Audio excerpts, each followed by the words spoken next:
નમસ્કાર મિત્રો, હું છું મહેન્દ્રસિંહ પટિયાર અને આપણી સાથે નિલેશભાઈ સુરતથી છે. અને આજે આપણે મણિપાલ મેડિકલ કોલેજ પોખરાની વિઝિટ માટે આવ્યા છીએ અને આપણી સાથે ડોક્ટર નાયર સુનિલ નાયર સર છે, જે અહીંયાના હોસ્પિટल एडमिनिस्ट्रेटर છે. तो કેમ છો सुनील नायर सर? और खास बात यह है कि सुनील नायर सर जो है वो हमारे इंडिया से बेंगलोर से ही है. तो आज हम सुनील नायर सर से कुछ बात करते हैं. सर, इस कॉलेज का जो हिस्ट्री है वो पहले बताइए कि कैसा है. कि हमने सुना था कि इंडियन हमारे ये थे, उन्होंने ये कॉलेज स्टार्ट किया था. जी, एक्चुअली वही है कि जो इंडिया मणिपाल का उधर से ये इसका शुरुआत हुआ है कि ये 1994 में जो है इसका स्थापना हुआ है कि जो नेपाल का किंग वीरेंद्र था, उन्होंने इनवाइट किया था कि इंडिया से डॉक्टर रामदास भाई को उन्होंने इनवाइट किया था कि नेपाल में एक मेडिकल कॉलेज खोलना है करके उन्होंने इनवाइट करने के बाद 94 में ये स्टार्ट हुआ है और 97 में कंप्लीट कंस्ट्रक्शन कंप्लीट होने के बाद 97 से हमारा MBBS का फर्स्ट बैच शुरू किया है ये. तो हमारा वो करिकुलम जो है, we are affiliated with Kathmandu University. Kathmandu University का जो MBBS करिकुलम भी तो मणिपाल के ही डॉक्टर्स, मणिपाल के ही फैकल्टीज़ ने ही डेवलप किया है. सो उधर से लेकर के हमारा जो हिस्ट्री है अराउंड 32+ ईयर्स का. ये जो बिल्डिंग है, ये जो मणिपाल है, ये भी 32 ईयर्स से ही एसिटी से. सो खास किया जाए तो दो मेजर अर्थक्वेक जो हुआ था नेपाल में 2015 का, जो मेजर अर्थक्वेक में भी इस मणिपाल और जो बिल्डिंग को एक खरोच तक नहीं आया. तो इतना स्ट्रांग और इतना कंस्ट्रक्टिव बिल्डिंग जो है. सो इट इज़ वेरी, मतलब जो कम्प्लीटली लीगेसी को लेके आगे चल रहा है.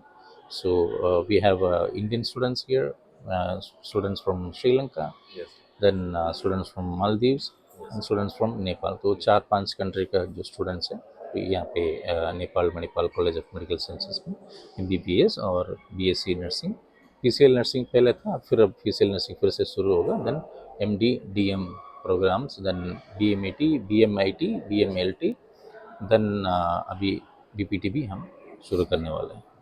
तो यहाँ पे 4 देश के जो बच्चे हैं वो यहाँ पे MBBS है और एक्स्ट्रा जो मेडिकल कोर्स है वो यहाँ पे करते हैं. और सर, यहाँ कितना बेड का ये हॉस्पिटल है? ये 750 बेड का हॉस्पिटल है. Yes yes. And we are running around 500 beds जो है. ऑपरेशनल में 500 बेड है, लेकिन हमारा कंप्लीट कैपेसिटी जो है वो 750 बेड. 750 बेड.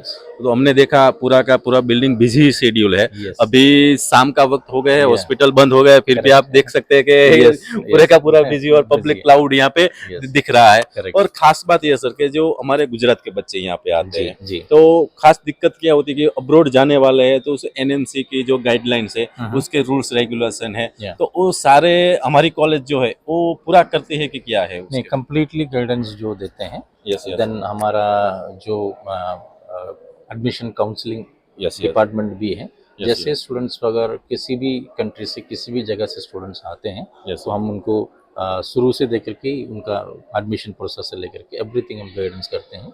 सो हम डायरेक्टली एडमिशन किसी भी स्टूडेंट्स को MBBS का डायरेक्टली किसी भी कॉलेज में एडमिशन नहीं कर सकते हैं. इसलिए जो काठमांडू यूनिवर्सिटी है, काठमांडू यूनिवर्सिटी को स्टूडेंट्स जो एनरोल करके एंट्रेंस एग्जाम सेलेक्ट करके उसके बाद बट कंप्लीट सपोर्ट जो है उनका शुरू से लेकर के यहाँ मींस एडमिशन होने तक कंप्लीटली गाइडेंस और सपोर्ट हम देते हैं. और जो 2021 के बाद का जो नया इंडियन गवर्नमेंट का रूल्स है, खासकर से लाइसेंस ऑफ प्रैक्टिस है, वो 5.5 ईयर का जो कोर्स है वो सब इंडिया के जैसा है कि उसके बारे में क्या है सर? नहीं, एज इट इज सेम है कि यहाँ पे फर्स्ट 2 साल जो है बेसिक साइंस क्लासेस होते हैं, बेसिक साइंस के कोर्स होते हैं. जैसे आप देख रहे हैं कि ये जो हॉस्पिटल है, this is known as clinical sciences. हमारा दूसरा एक कैंपस है जहाँ पे बेसिक साइंस होते हैं. फर्स्ट 2 साल जो MBBS स्टूडेंट्स जो है बेसिक साइंस कैंपस में ही रहते हैं.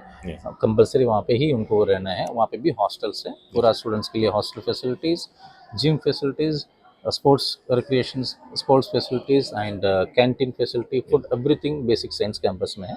2 साल बेसिक साइंस कोर्स खत्म होने के बाद they will come to this campus. This is known as Phulbari campus, Deep campus and Phulbari campus में आने के बाद क्लिनिकल साइंसेस उनका 3rd ईयर 4th ईयर का शुरू होते हैं. उसके बाद 1 साल का जो इंटर्नशिप जो है वो इंटर्नशिप भी उनको इधर ही कंप्लीट करना होता है। सो टोटल 5 साढ़े 5 साल का कोर्स पूरा कंप्लीटली यहीं पे उनको करना पड़ता है। जैसे हमारे इंडिया में है कि 4.5 साल प्लस 1 ईयर इंटर्नशिप, तो वही करिकुलम के मुजब से यहाँ पे नेपाल में जो कोर्स है वो हो रहा है, और जो एनएमसी और WHO की जो मान्यता है वो सभी ये यूनिवर्सिटी ने प्राप्त किए हुए हैं। इसलिए इंडियन बच्चों, आप हम देखे जाए ना तो खास करके मणिपाल और इंडिया का सर एक रिश्ता ही गहरा है Correct. कि Always, नेपाल always. एमबीबीएस के लिए सोच रहे हैं तो फर्स्ट प्रायोरिटी में मणिपाल आएगा। मणिपाल आए, करेक्ट।